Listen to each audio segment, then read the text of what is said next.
Prisoner of एस्केबान chapter 8 मोटी औरत का भागना। कुछ ही समय में गुप्त कलाओं से रक्षा ज्यादातर विद्यार्थियों का सबसे प्रिय विषय बन गया है। सिर्फ ड्रेको मैल्फॉय और उसके साथी ही प्रोफेसर लुपिन के बारे में बुरा बोलते थे। जब भी प्रोफेसर लुपिन पास से गुजरते तो मैल्फॉय जोर से फुसफुसाता, उनके कपड़ों की हालत देखिए, वो हमारे घरेलू जिन जैसे कपड़े पहनते हैं। लेकिन किसी और विद्यार्थी को ये बात की परवाह नहीं थी कि प्रोफेसर लुपिन के पुराने दुशालों में पैबंद लगे थे। उनकी अगली क्लासों भी पहली क्लास जितनी ही दिलचस्प रही। बहलूपियों के बाद उन्होंने रेड कैप्स नाम के प्राणियों का अध्ययन किया, जो छोटे लेकिन पिशाचों जितने ही दुष्ट थे। वो खून खराबे वाली जगहों पर मंडराते और जैसे किलों की कालकोठरियों या युद्ध के मैदानों में। युद्ध के बाद वो पास की गुफाओं में खोए हुए लोगों को मारने का इंतजार करते थे। रेड कैप्स के बाद वो कप्पास पर आ गए, जो पपड़ीदार बंदरों जैसे दिखते थे और पानी में रहते थे। जब कोई उनके तालाब में आता तो अपने जालीदार हाथों से वो उसका गला दबाने की फिराक में रहते। हैरी सोच रहा था कि काश बाकी क्लासेस भी इतनी मज़ेदार होती। सबसे बुरी क्लास तो जादुई काढ़े की थी। स्नेप इन दिनों गुस्से में दिखते थे और सब इसका कारण जानते थे। स्कूल में खबर आग की तरफ फैल गई थी कि बहरूपिया ने स्नेप का रूप धारण किया और नेविल ने उसे अपनी दादी के कपड़े पहना दिए थे। स्नेप को यह मज़ेदार नहीं लगा। उनकी आंखें लुपिन के नाम के जिक्र पर ही लाल हो जाती और वो नेविल को पहले से 10 गुना ज़्यादा सताने लगे थे। इसके अलावा हैरी ज्योतिष शास्त्र की क्लास से भी घबराता था, जब उसे प्रोफेसर ट्रेलॉनी के दम घोटने वाले मीनार कक्ष में जाना पड़ता था और अजीब से आकारों और प्रतीकों का मतलब खोजना पड़ता था। वो इस बात को नज़रअंदाज करने की कोशिश करता था कि प्रोफेसर ट्रेलॉनी की बड़ी बड़ी आंखें जब भी उसे देखती आंसुओं से भर जाती। वो ट्रेलॉनी को पसंद नहीं करता था, हालांकि क्लास के कुछ विद्यार्थी उनका सम्मान और यहाँ तक कि गुणगान भी करते थे। पार्वती पाटिल और लेवेंडर ब्राउन लंच के समय प्रोफेसर ट्रेलॉनी के मीनार कक्ष में जाने लगी थी। वहाँ से लौटने पर उनके चेहरों पर हमेशा ज्ञानियों जैसा भाव होता था, जैसे वो ऐसी बातें जानती है जो बाकी लोग नहीं जानते। हैरी से वो इतनी धीमी आवाज़ में बोलती थी जैसे वो अभी मरने वाला है। सच तो यह है कि किसी को भी जादुई प्राणियों की देखभाल की क्लास में मज़ा नहीं आ रहा था। पहली घटनापूर्ण क्लास के बाद ये बहुत उबाऊ हो गई थी। अब ऐसा लग रहा था कि हैग्रिड का आत्मविश्वास डगमगा गया है। वो अब फ्लॉबरवर्म्स की देखभाल करना सीख रहे थे, जो बहुत बोरिंग प्राणी थे। इनकी देखभाल कोई करेगा ही क्यों? रॉन ने फ्लॉबरवर्म्स के चिपचिपे गलों में छिला हुआ सलाद ठूसते हुए कहा। बहरहाल अक्टूबर शुरू होते ही हैरी को ऐसा काम मिल गया जो आनंददायक था और उसे अपनी दुख भरी क्लासेस से राहत देता था। क्विडिच का मौसम करीब आ रहा था और गरुड़द्वार की टीम के कप्तान ओलिवर वुड ने एक गुरुवार की शाम को नए सीजन की रणनीति बनाने के लिए मीटिंग बुलाई। क्विडिच की टीम में 7 खिलाड़ी होते हैं, 3 धावक जो फुटबॉल जितनी बड़ी लाल गेंद तूफान को गोल में डालने का काम करते हैं। पिच के दोनों सिरों पर 50 फीट ऊंचे खंभे होते हैं, जिनके कोनों पर रिंग्स लगे होते हैं। गोल करने के लिए तूफान को इन रिंग्स में से डालना पड़ता है। हर टीम में 2 मारक होते हैं, जो अपने भारी मुदगरों से पहलवानों, जो 2 भारी काली गेंदें होती हैं जो खिलाड़ियों पर हमला करने की कोशिश में उड़ती रहती है, उनको मारते हैं। इसके अलावा एक रक्षक होता है जो गोल की रक्षा करता है और एक खोजी होता है जिसका काम इन सबसे मुश्किल है। उसे सुनहरी गेंद पकड़नी होती है दूसरी टीम के खोजी से पहले। सुनहरी गेंद एक छोटी पंख लगी अखरोट के आकार की गेंद होती है।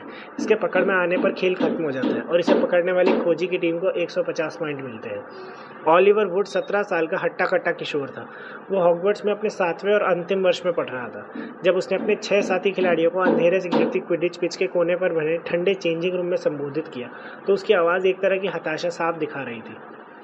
उसने उनके सामने यहाँ से वहाँ घूमते हुए कहा, ये क्विडिच कप जीतने का हमारा आखिरी मौका है, मेरा आखिरी मौका है। मैं इस साल के बाद यहाँ नहीं रहूँगा, इसके बाद मुझे मौका नहीं मिलेगा। गरुड़द्वार ने ये कप 7 साल से नहीं जीता है। हमारी किस्मत खराब थी, हम एक बार दुर्घटना के कारण नहीं जीत पाए, फिर पिछले साल टूर्नामेंट ही रद्द हो गया। वुड ने थूक निकला, मानो उस याद के कारण उसका गला भर आया हो। लेकिन हम ये भी जानते हैं कि हमारे पास स्कूल की सबसे अच्छी टीम है। उसने अपने एक हाथ से दूसरे पर मुक्का मारते हुए कहा। उसकी आंखों में दीवानगी की चमक आ गई थी। हमारे पास 3 सबसे बेहतरीन धावक हैं। वुड ने एलिसिया, एंजेलिना जॉनसन और केटी बेल की तरफ इशारा किया। 2 अपराजय मारक हैं। रहने दो ओलिवर, हमें शर्मिंदा मत करो, फ्रेड और जॉर्ज वीजली ने शर्म का नाटक करते हुए एक साथ कहा। और हमारे पास एक ऐसा खोजी है जिसने हमें हमेशा जिताया है। वुड ने हैरी को गर्व से देखते हुए कहा और बाद में धीरे से जोड़ दिया, और मैं। ओलिवर, मुझे लगता है तुम सबसे अच्छे हो, जॉर्ज बोला। जबरदस्त रक्षक, फ्रेड बोला। मुद्दे की बात यह है, वुड ने आगे कहा और टहलने लगा, कि पिछले 2 साल से क्विडिच कप पर हमारा नाम होना चाहिए था। जब से हैरी टीम में आया है मैं सोचता था कि कप हमारी झोली में ही है, लेकिन ऐसा अब तक नहीं हुआ और इस साल आखिरी मौका है जब हम इस कप पर अपना नाम लिख सकते हैं। वुड इतना निराशा से बोल रहा था कि फ्रेड और जॉर्ज तक उसे सहानुभूति से देखने लगे। ओलिवर, ये साल हमारा है, फ्रेड ने कहा। एंजेलिना बोली, जीतेंगे हम ओलिवर, पक्का जीतेंगे, हैरी ने कहा। दृढ़ संकल्प के साथ टीम हफ्ते में 3 दिन शाम को प्रशिक्षण लेने लगी। मौसम ठंडा था, पानी गिर रहा था, रातें ज़्यादा अंधेरी होती जा रही थी, लेकिन कीचड़, हवा या बरसात के कारण चांदी के बड़े क्विडिच कप को जीतने का हैरी का सपना धुंधला नहीं हुआ।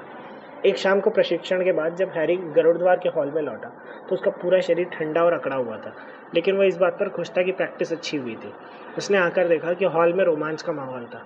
उसने रॉन और हरमाइनी से पूछा, क्या हुआ? तो वो दोनों आग के पास 2 कुर्सियों पर बैठकर खगोल शास्त्र के सितारों के चार्ट पूरे कर रहे थे। हॉग्समीड की पहली यात्रा।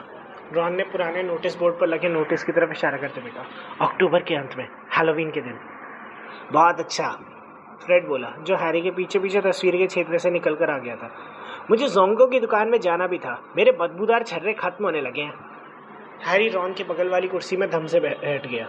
उसका सारा उत्साह ठंडा हो गया था। हरमाइनी उसकी हालत समझ गई। हैरी, मुझे यकीन है तुम अगली बार हमारे साथ चल सकोगे, वो बोली। ब्लैक को जल्दी पकड़ा जाएगा, वो दिखाई तो दे ही चुका है ना। ब्लैक इतना बेवकूफ़ नहीं है जो हॉग्समीड में कुछ करेगा, रॉन ने कहा। मैगोनागल से पूछो तो, क्या तुम इस बार जा सकते हो? हैरी, अगली बार मौका न जाने कब मिलेगा। रॉन, हरमाइनी बोली, हैरी को स्कूल में ही रहना चाहिए। 3rd ईयर के सारे विद्यार्थियों में वो अकेला क्यों रुके? हैरी, मैगोनागल से पूछो तो सही। हाँ, मैं पूछूंगा, हैरी ने फैसला करते हुए कहा। हरमाइनी ने बहस करने के लिए मुंह खोला, लेकिन उसी पल क्रुकशैंक्स कूदकर उसकी गोद में चढ़ गया। उसके मुंह से एक बड़ी मुर्दा मकड़ी लटक रही थी। रॉन ने आंखें चढ़ाकर कहा, क्या वो इस मकड़ी को हमारे सामने ही खाएगी? तुम तो बहुत समझदार हो क्रुकशैंक्स, कि तुमने इसे खुद पकड़ा है, हरमाइनी ने कहा। क्रुकशैंक्स धीरे धीरे मकड़ी चबा रहा था। उसकी पीली आंखें रॉन पर थी। उसे वही रखो, रॉन ने चिढ़कर अपने सितारों के चार्ट की तरफ मुड़ के कहा। स्कैबर्स मेरे बैग में सो रहा है। हैरी ने जम्हाई ली। सचमुच बिस्तर पर जाना चाहता था, लेकिन उसे अपना सितारों का चार्ट पूरा करना था। उसने अपना बैग खींचकर उसमें से चरमपत्र, स्याही और कलम बाहर निकाले और काम करने लगा। अगर तुम चाहो तो मेरे इस चार्ट की नकल कर सकते हो, रॉन ने अपने आखिरी सितारे पर नाम लिखते हुए चार्ट हैरी को दे दिया। हरमाइनी को ये अच्छा नहीं लगता था कि कोई किसी की नकल करे, पर उसने कुछ नहीं कहा, बस अपने होंठ से कोड़ लिए। क्रुकशैंक्स बिना पलक झपकाए रॉन को देख रहा था और अपनी पूंछ हिला रहा था, लेकिन फिर भी किसी भी चेतावनी के बिना वो कूदा। ओए! रॉन ने गरजते हुए बैग पकड़ा, लेकिन क्रुकशैंक्स ने चारों पंजे उसमें गहराई से गड़ा दिए और उसे बुरी तरह नोचने लगी। हट जाओ मूर्ख बिल्ली! रॉन ने क्रुकशैंक्स से बैग दूर खींचने की कोशिश की, लेकिन क्रुकशैंक्स ने पकड़ ढीली नहीं की। रॉन, उसे मारना मत! हरमाइनी चीखी। हॉल के सारे विद्यार्थी यहाँ वहाँ देख रहे थे। रॉन ने बैग को चारों तरफ लहराया। क्रुकशैंक्स अब भी बैग से लटका हुआ था। तभी स्कैबर्स बैग के ऊपरी हिस्से से उड़ता हुआ बाहर आया। क्रुकशैंक्स भी बैग छोड़कर टेबल पर कूदा और आतंकित स्कैबर्स का पीछा करने लगा। तभी रॉन चीखा, बिल्ली को पकड़ो! जॉर्ज वीजली ने क्रुकशैंक्स को पकड़ने के लिए छलांग लगाई, लेकिन वो उसे पकड़ नहीं पाया। स्कैबर्स 20 जोड़ी पैरों के बीच से निकलकर एक पुरानी अलमारी के नीचे घुस गया। क्रुकशैंक्स भी वहीं बैठ गया और उसने अपना अगला पंजा डालकर उसे पकड़ने की जोरदार कोशिश की। रॉन और हरमाइनी जल्दी से वहां पहुंचे। हरमाइनी क्रुकशैंक्स को पकड़कर दूर ले गई। रॉन पेट के बल लेटा और उसने स्कैबर्स की पूंछ पकड़कर उसे मुश्किल से खींचा। उसकी तरफ देखो, उसने स्कैबर्स को हरमाइनी के सामने झुलाते हुए ताव से कहा। उसकी तो हड्डियां निकल आई है, तुम अपनी बिल्ली से उससे दूर रखना, समझी? क्रुकशैंक्स को ये बात गलत नहीं लगती है? हरमाइनी ने थरथराती आवाज कहा। रॉन, उसका स्वभाव है, सभी बिल्लियां चूहों का पीछा करती है। तुम्हारी बिल्ली अजीब है, रॉन बोला, जो बुरी तरह कांपते स्कैबर्स को वापस अपनी जेब में डाल रहा था। इसने मुझे ये कहते सुन लिया था कि स्कैबर्स मेरे बैग में है।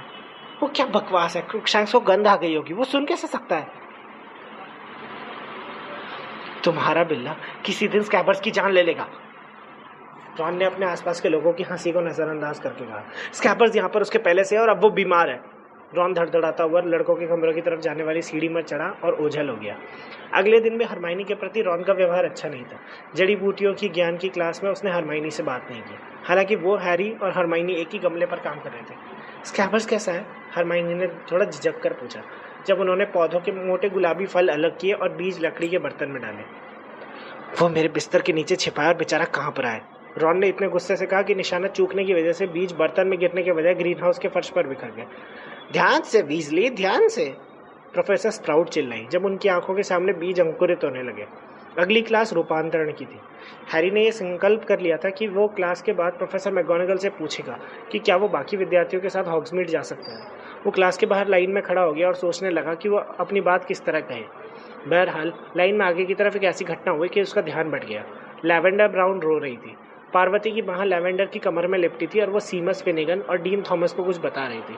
सभी गंभीर थे। क्या हुआ लैवेंडर? हरमाइनी ने चिंता से कहा जब वो हैरी और रॉन उसके पास पहुंचे। सुबह इसके घर से खत आया था, पार्वती ने फुसफुसाकर कहा। इसके खरगोश बिंकी को एक लोमड़ी ने मार दिया है। Oh, I am sorry lavender. Lavender ने अफसोस के साथ कहा, मुझे पता होना चाहिए था। तुम जानती हो ना आज कौन सा दिन है? 16 अक्टूबर। जिस चीज से तुम डर रही हो वो 16 अक्टूबर को होगी, याद है ना? उन्होंने सही कहा था। पूरी क्लास अब लैवेंडर के चारों तरफ इकट्ठी हो गई। सीमस ने गंभीरता से सिर हिलाया। हरमाइनी ने झिझकते हुए कहा, तुम्हें डर था कि कोई लोमड़ी बिंकी को मार डालेगी? नहीं, लोमड़ी से नहीं। लैवेंडर ने आंसू भरी आंखों से हरमाइनी को देखा। लेकिन मुझे उसके मरने का डर था। अच्छा, हरमाइनी बोली। उसने थोड़ी देर बाद कहा, क्या बिंकी बूढ़ा था? नहीं, वो तो अभी बच्चा ही था। पार्वती ने लैवेंडर के कंधों पर अपनी बाह का दबाव बढ़ा दिया। फिर तुम्हें उसके मरने का डर क्यों था? पार्वती ने उसे गुस्से से घूरा। इसे तर्क की दृष्टि से देखो ना, लॉजिक लगाओ। मेरा मतलब, बिंकी कोई आज थोड़ी मरा है, आज तो लैवेंडर को खबर मिली है। ये सुनकर लैवेंडर और जोर से रोने लगी। और उसे उसके मरने का डर नहीं था, क्योंकि उसे ये खबर सुनकर सचमुच सदमा लगा है ना। हरमाइनी की बातों पर ध्यान मत देना लैवेंडर, रॉन ने जोर से कहा। उसे दूसरों के पालतू जानवरों की कोई परवाह नहीं होती। उसी पल प्रोफेसर मैगोनागल ने क्लासरूम का दरवाजा खोला, जो शायद अच्छा रहा, क्योंकि हरमाइनी और रॉन एक दूसरे को गुस्से से घूर रहे थे। क्लास में वो हैरी के दोनों तरफ बैठ गए, लेकिन दोनों ने एक दूसरे से बात नहीं की। हैरी अब तक ये फैसला नहीं कर पाया था कि क्लास के बाद वो प्रोफेसर मैगोनागल से क्या कहेगा, लेकिन उन्होंने ही हॉग्समीड का नाम ले लिया। जब विद्यार्थी क्लास से जाने लगे तो प्रोफेसर मैगोनागल बोली, 1 मिनट रुक जाओ। चूंकि तुम लोग मेरे हाउस में हो, इसलिए तुम हॉग्समीड के अनुमति पत्र मुझे हैलोवीन से पहले दे देना। ये मत भूलना कि अनुमति पत्र नहीं होगा तो जाने को नहीं मिलेगा। नेविल ने हाथ उठाया। प्रोफेसर, मुझे लगता है मेरा अनुमति पत्र खो गया है। लॉन्ग बॉटम, तुम्हारी दादी ने तुम्हारा पत्र सीधे मेरे पास भिजवा दिया है, प्रोफेसर मैगोनागल ने कहा। उन्हें लगा कि ये ज्यादा सुरक्षित रहेगा। मुझे आप लोगों से इतना ही कहना था, अब आप लोग जा सकते हैं। उनसे अभी पूछो, रॉन ने हैरी से कहा। ओ लेकिन, जाओ हैरी, हरमाइनी की बात काट कर रॉन ने कहा। हैरी ने बाकी विद्यार्थियों के जाने का इंतजार किया, फिर वो घबराता हुआ मैगोनागल की डेस्क पर पहुंच गया। बोलो पॉटर। हैरी ने गहरी सांस ली, फिर उसने कहा, प्रोफेसर, मेरे अंकल आंटी ने मेरे परमिशन लेटर पर साइन नहीं किया, वो भूल गए। प्रोफेसर मैगोनागल ने उसे अपने चौकोर चश्मे के पीछे से देखा, लेकिन कहा कुछ नहीं।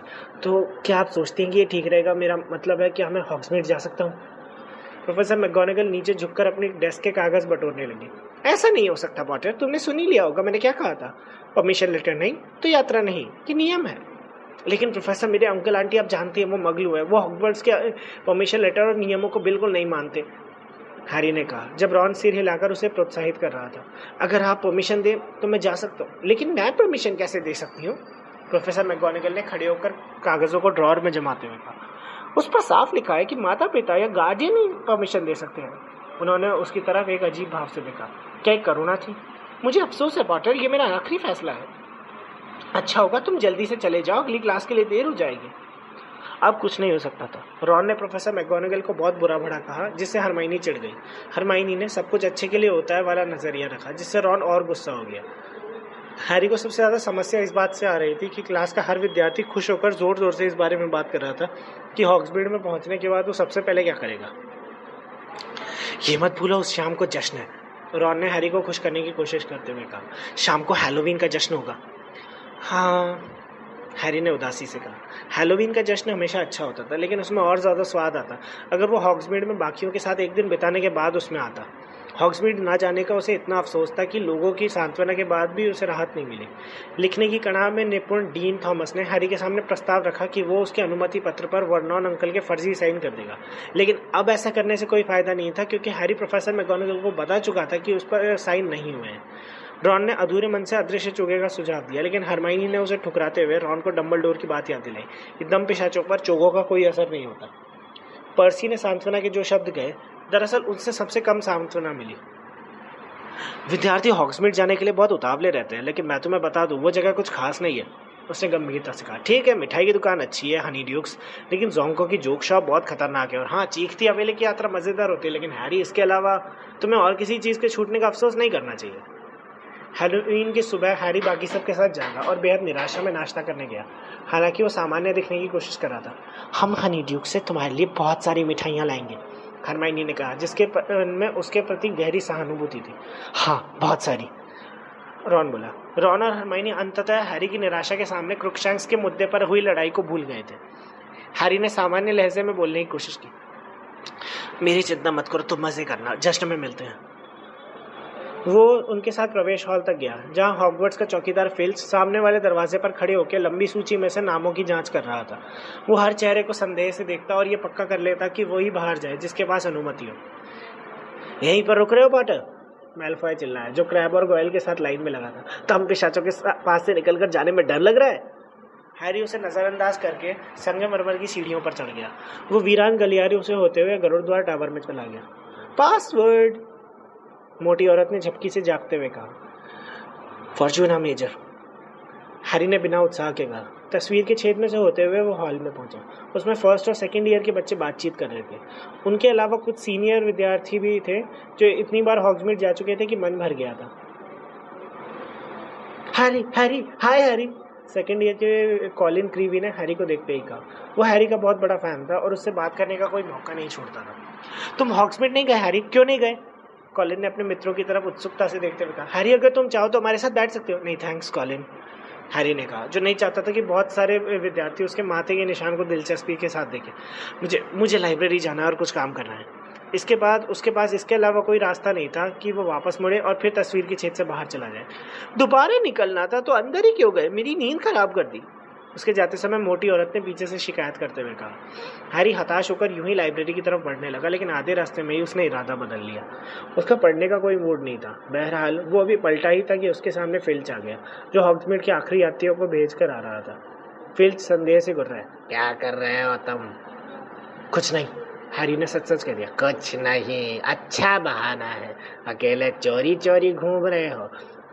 तुम अपने बदमाश दोस्तों की तरह बदबूदार छर्रे, डकार का चूरण और सनसनाते कीड़े खरीदने हॉग्समीड नहीं गए? हैरी ने कंधे उचका दिए। ठीक है, अपने हॉल में जाओ जहां तुम्हें होना चाहिए, फिल्च ने कहा। जब तक हैरी उसकी आंखों से गायब नहीं हुआ तब तक वो उसकी तरफ गुस्से से देखता रहा, लेकिन हैरी वापस हॉल में नहीं गया। वो सोचते हुए एक सीढ़ी चढ़ा कि शायद उसे उल्लूघर में जाके हेडविग से मिल लेना चाहिए। फिर एक और गलियारे के पास से वो गुजर रहा था कि तभी एक कमरे के अंदर से आवाज आई, हैरी। हैरी ने जब पलट कर देखा कि उसे किसने आवाज़ लगाई है तो प्रोफेसर लुपिन अपने ऑफिस के दरवाजे के पास दिखे। क्या कर रहे हो तुम? लुपिन ने पूछा, जिनके पूछने का अंदाज फिल्च से अलग था। हरमाइनी और रॉन कहाँ हैं? हॉग्समीड गए हैं, हैरी ने यथासंभव सामान्य आवाज़ में कहा। अच्छा, तुम अंदर क्यों नहीं आ जाते? मैं तुम्हारी अगली क्लास के लिए हाल ही में ग्रिंडिलो मंगवा रहा था। ये क्या होता है? हैरी ने कहा और लुपिन के पीछे पीछे उनके ऑफिस में गया। कोने में पानी का एक बड़ा सा टैंक रखा था जिसमें एक हरा प्राणी था। उसके छोटे और पैने सींग थे। उसका चेहरा कांच से सटा हुआ था और वो अपनी लंबी पतली उंगलियां लहरा रहा था। जल शैतान, लुपिन ने ग्रिंडिलो को विचारपूर्वक देखने के बाद कहा। हमें इसके साथ उतनी मुश्किल नहीं आनी चाहिए। कप्पास के बाद तो ये काफ़ी आसान है। असली चीज़ उसकी पकड़ से छूटना है। तुमने उनकी टेंटिकल्स देखे? मजबूत लेकिन भुरभुरे। ग्रिंडिलो ने दांत दिखाए और फिर कोने में लगी झाड़ियों में छिप गया। एक कप चाय पियोगे? लुपिन ने चारों तरफ अपनी केतली की तलाश करते हुए कहा। मैं चाय बनाने के बारे में ही सोच रहा था।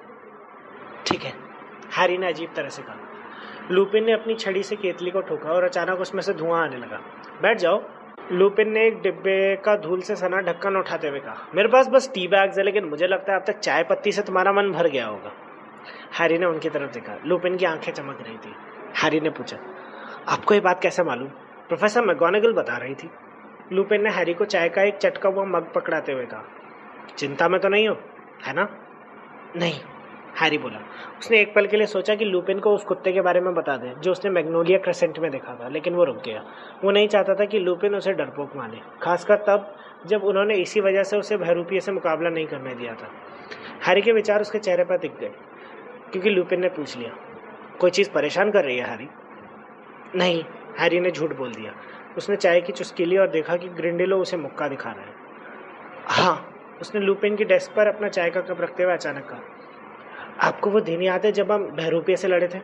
बिल्कुल, लुपिन ने धीमे से कहा। हैरी ने पूछा, आपने मुझे उससे लड़ने क्यों नहीं दिया? लुपिन ने भौहें उठाई। उन्होंने आश्चर्य से कहा, मुझे लग रहा था तुम समझ जाओगे हैरी। हैरी को उम्मीद थी कि लुपिन इनकार करेंगे कि उन्होंने ऐसा कुछ किया था, इसलिए वो हैरान रह गया। क्यों? उसने दोबारा पूछा। लुपिन ने कहा, मैंने सोचा अगर बहरूपिया तुम्हारे सामने आया तो वो वोल्डेमॉर्ट का रूप बना लेगा।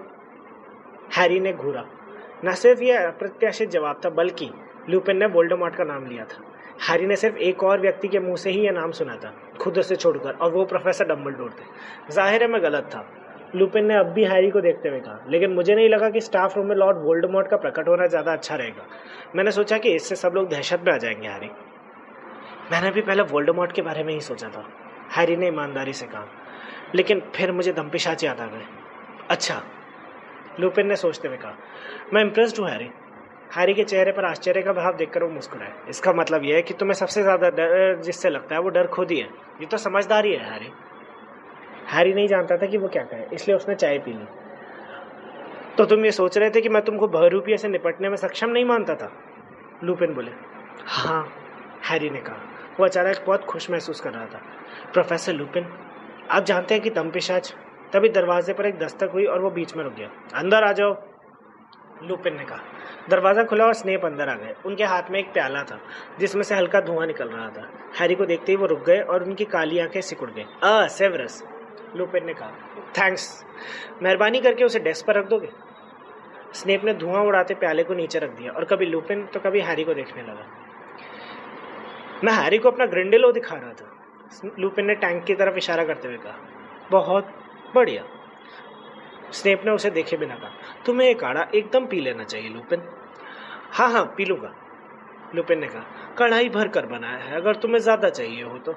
मुझे शायद कल थोड़ा और चाहिए होगा। तुम्हारा थैंक्स सेवरस। कोई बात नहीं, स्नेप ने कहा, लेकिन उनकी आंखों में ऐसा भाव था जो हैरी को पसंद नहीं आया। स्नेप कमरे से निकल गए और बाहर जाते समय वो मुस्कुरा नहीं रहे थे, बल्कि सतर्क थे। हैरी ने प्याले को उत्सुकता से देखा।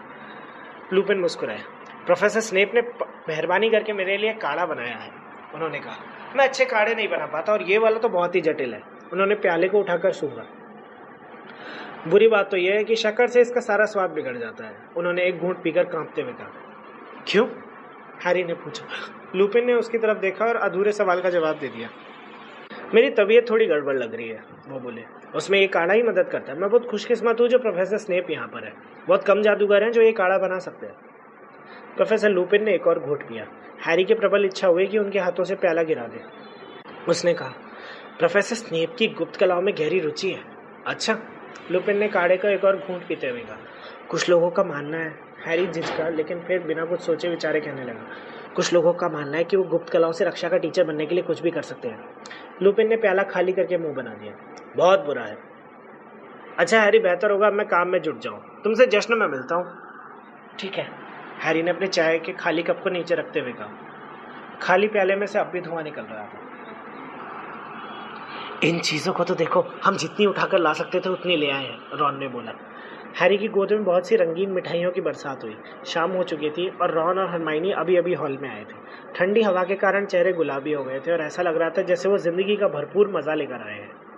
धन्यवाद, हैरी ने छोटी काली चटपटी गोलियों का पैकेट उठाते हुए कहा। कैसा है हॉक्समीड? कहाँ कहाँ गए थे तुम लोग? वो लोग हर जगह गए थे। दरवेश एंड बैंजन्स, जादूगरों के सामान वाली दुकान, जोंको की जोक शॉप, 3 ब्रूम स्टिक्स, गरम बटर बियर के झाग वाले मग के लिए, और इसके अलावा और भी बहुत सी जगहों पर। पोस्ट ऑफिस हैरी, लगभग 200 उल्लू शेल्फ पर बैठे थे, सब अलग अलग रंग के, जो इस बात पर निर्भर करता था कि आप अपना खत कितनी जल्दी पहुंचाना चाहते हैं। हनी ड्यूक्स में एक नई तरह की मिठाई थी, वो लोग उसके मुफ्त सैंपल बांट रहे थे। हमें लगता है हमने एक नरपिशाच देखा। सचमुच 3 ब्रूम स्टिक्स में अलग अलग तरह के लोग आते हैं। काश हम तुम्हारे लिए बटर बियर ला पाते, उसे पीते ही सचमुच गर्मी आ जाती है। तुमने क्या किया? हरमाइनी ने चिंता में पूछा। क्या तुमने पढ़ाई की? नहीं, लुपिन ने मुझे अपने ऑफिस में चाय पिलाई और फिर स्नेप अंदर आ गए। उसने उन्हें प्याले के बारे में बताया। रॉन का मुंह खुला रह गया। लुपिन ने उसे पी लिया? उसने जोर की सांस ली। क्या वो पागल हो गए हैं? हरमाइनी ने घड़ी देखी। बेहतर होगा हम नीचे चले, 5 मिनट में जश्न शुरू हो जाएगा। वो लोग तस्वीर के छेद में से निकले और भीड़ में शामिल हो गए। वो अब भी स्नेप की बात कर रहे थे। लेकिन अगर स्नेप, हरमाइनी ने अपनी आवाज़ नीचे की और घबराकर चारों तरफ देखा। अगर स्नेप लुपिन को जहर देने की कोशिश कर रहे थे तो हैरी के सामने ऐसा नहीं करेंगे।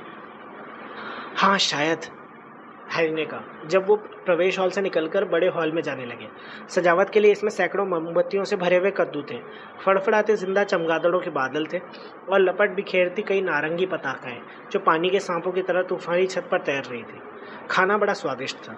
हरमाइनी और रॉन को ये और भी स्वादिष्ट लगा। हालांकि उन्होंने हनीड्यूक्स की मिठाइयाँ पेट भरकर खा ली थी।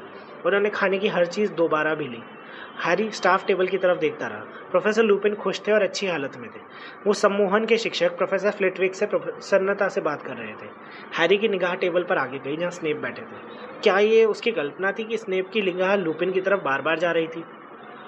जश्न के अंत में हॉगवर्ट्स के भूतों ने एक मनोरंजक कार्यक्रम प्रस्तुत किया।